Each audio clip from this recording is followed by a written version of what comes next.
तुम्हारी और राबी की शादी जिन हालात में हुई वो अच्छे नहीं थे, मगर अब तो बहुत दिन हो गए ना। तुम राबी को, मेरा मतलब है कि तुम उसको कहीं बाहर ले जाओ। जी आपा, मैं कोशिश कर रहा हूँ कि सब कुछ नॉर्मल हो जाए, लेकिन क्या करूं, मेरा मासी मेरे सामने आके खड़ा हो जाता है। माजी में जीने से अब क्या फायदा? मुझे ही देख लो, मैंने भी तैमूर के बगैर जीना सीख लिया है। लेकिन आपा, आपके पास तो मैं हूं ना। तुम्हारे पास तो अब राबी भी है, बहुत अच्छी लड़की है वो, मगर शायद तुमने उसे ऐसा बना दिया है। अब भी वक्त है, संभाल लो उसको।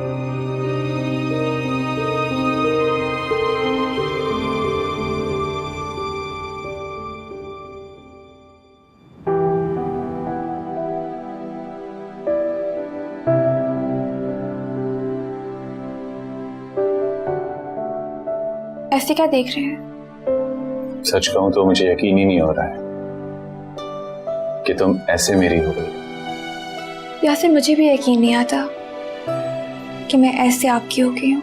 क्या मतलब? आप बहुत बदल गए यासिर। पहले आप मुझे अपनी हर बात पे हंसाते थे, और अब क्या? अब मेरी हर बात पे खुद ही शर्मिंदगी से लाल हो जाते हैं। बहुत बदल गए हैं आप। राबी, मैं मानता हूं कि मैंने तुम्हें बहुत तकलीफें दी, बहुत दुख दिया है मैंने तुम्हें। मैं ये भी मानता हूं कि अब तक जो मैंने जिंदगी गुजारी है बड़ी लाबाली तरीके से गुजारा। मेरी जिंदगी में जो लड़की आती थी वो एक फिलर की तरह होती थी, एक फ्लर्ट। लेकिन मैं उनसे कभी मोहब्बत नहीं करता था। मैं यही समझता था कि जिंदगी ऐसी ही होती है, एक आई, दूसरी गई, तीसरी आई तो चौथी गई। प्यार के दो बोल बोलता था तो लड़की समझती थी कि शायद मैं उसका हो गया हूं, लेकिन मैं किसी का नहीं होता था, शायद खुद का भी नहीं।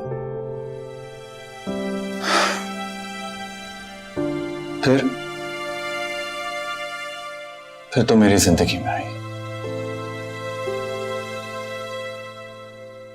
सरमत। कहता रहा कि मुझे तुमसे मोहब्बत हो गई है। मैं सरमत को झुटलाता रहा, खुद को भी बार बार झुटलाया मैंने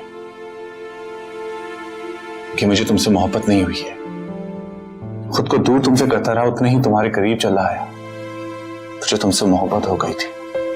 इस बात का एहसास मुझे तब हुआ जब मैंने तुम्हें उस दिन उस लड़के के साथ देखा। फिर खुद को समझाया कि मुझे किसी से मोहब्बत नहीं हो सकती। लेकिन एक दिन जब तुम सब कुछ छोड़ छाड़ के मेरे पास आ गए, उस दिन एहसास हुआ कि मुझे तुमसे मोहब्बत हो गई है। उस दिन वाकई में तुमसे निकाह करना चाहता था। राबी, जब मैं तुम्हें फ्लैट पे छोड़ के गया था गाड़ी से कुछ सामान लाने के लिए, उस दिन मुझे लड़कों ने अगवा कर लिया था। वो मुझे जाने शहर से बाहर कहां ले गए थे, मारा, पीटा, झूठा इल्जाम लगा के मुझे पुलिस के हवाले कर दिया। फिर मैं जेल चला गया। किसी न किसी तरीके से मैंने सलमत से कांटेक्ट करने की कोशिश की। सलमत आया, उसे मेरी बेल करवाई। कि जब मैं बाहर निकला तो सब कुछ बदल चुका था। मेरी बहनों का इंतकाल हो चुका था। मेरी बहन बेवा हो गई थी। पता है, शायद मैंने उन लड़कियों का दिल तोड़ा था, उसकी सजा मिली है मेरी बहन को। अभी तुम्हें मैंने बहुत ढूंढा,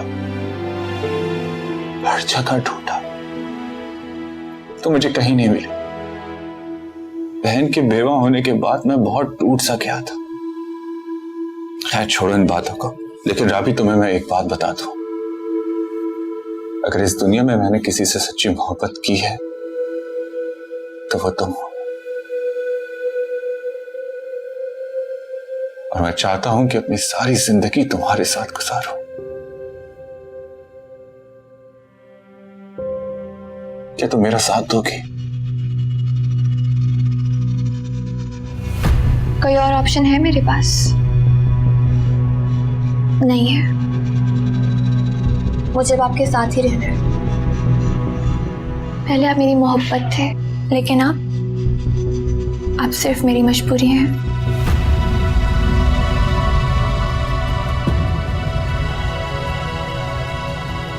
मोहब्बत तो शायद मुझे आपसे रही नहीं है।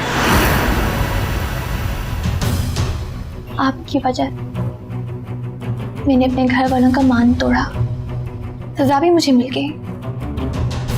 आपकी सजा सिर्फ इतनी है कि आपकी बहन बेवा होगी। मेरी बेबसी देखिए, आपकी वजह से अपने माँ बाप की इज्जत का जनाजा निकाल के मैं अपने घर से निकली, और जब वापस आई तो मेरे बाप का ही जनाजा उठ चुका था। मुझ बदनसीब को तो उनकी शक्ल तक देखना नसीब ना हुई। लेकिन अब मजबूरी मेरी अम्मी की है। मैं वापस जाके उन्हें मजीद परेशान नहीं कर सकती। पहले आपसे मिलने के लिए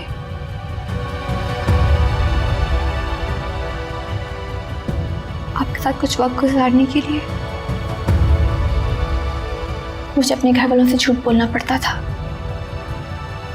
और अब आपके साथ रहने के लिए और आपका साथ निभाने के लिए मुझे अपने घर वालों से झूठ बोलना पड़ेगा कि मैं खुश हूं। कोई और ऑप्शन नहीं है मेरे पास।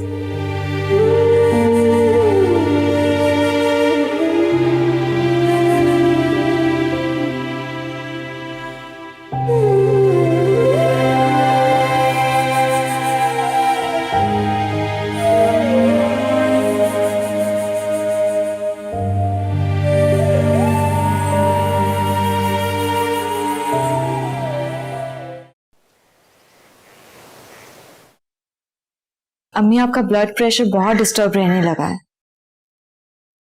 दवा में बेएहतियाती मत किया करें। तुम्हें पता है युसरा, मेरे ब्लड प्रेशर का ताल्लुक दवाइयों से कम और तुम्हारी जिद से ज्यादा है। तुम अपनी जिद छोड़ दो, मैं ठीक हो जाऊंगी। अम्मी, ये जिद नहीं है, अपने हक के लिए मेरी लड़ाई है।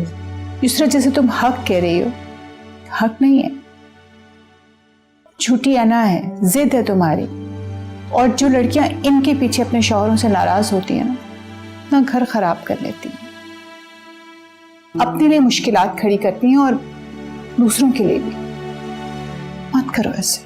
अम्मी, आप नहीं चाहती कि आपकी बेटी अपने ससुराल सर उठा कर जाए?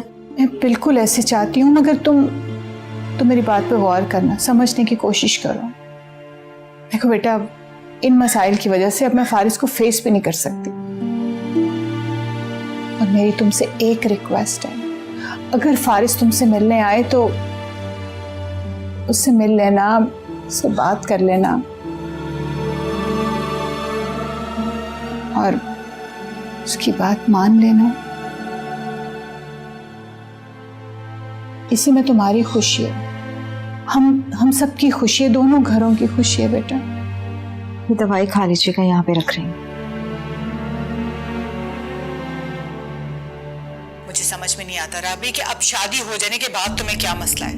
अम्मी, मैं थक चुकी हूँ ये एक्टिंग करते करते कि सब ठीक है। मेरे बस में तो नहीं है ना कि मैं खुश रहूं, और मैं कोशिश कर तो रही हूँ कि मैं अपनी जिम्मेदारियां अच्छे तरीके से निभा सकूं, और क्या करूं? इंसान जो बोता है ना वही काटता है। जो जहर तुमने लोगों की जिंदगियों में भरा है ना, उसका तरियाक भी अब तुम्हें तलाश करना है। और अब सुनो, मुझे दोबारा तुम्हारे ससुराल से तुम्हारी कोई शिकायत ना मिले। तुम्हारे हक में यही बेहतर हो, समझी तुम?